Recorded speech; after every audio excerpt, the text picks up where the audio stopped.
ആമീസ് അടുക്കളയും ബ്ലോഗിലേക്ക് വീണ്ടും എല്ലാവർക്കും സ്വാഗതം. ഇത് വളരെ പെട്ടെന്ന് ഉണ്ടാക്കാൻ പറ്റുന്ന ഒരു മുട്ട കലക്കിയാണ് ഉണ്ടാക്കുന്നത്.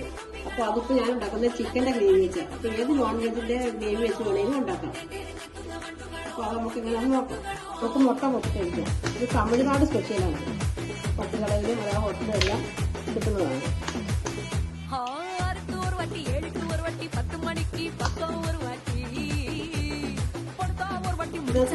കുറച്ച് സവാള ചെറുതായിട്ട് അരിഞ്ഞത് അതൊക്കെ എടുക്കുന്നുണ്ട്. കുറച്ച് കുരുമുളകിന്റെ പൊടി ശകലം മതി. കാരണം ചിക്കനകത്ത് എല്ലാം ഉപ്പും എരിവും പുളിയും എല്ലാം ഉള്ളതല്ലേ.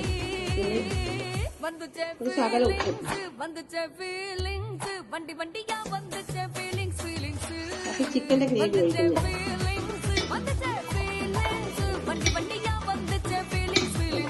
നന്നായിട്ട് അടിച്ചുകൊണ്ട് കേട്ടോ. നമുക്കത് വീട്ടിൽ കഴിയാം. വെളിച്ചെണ്ണ ഒഴിക്കുന്നത് റെഡിയായിട്ടുണ്ട്.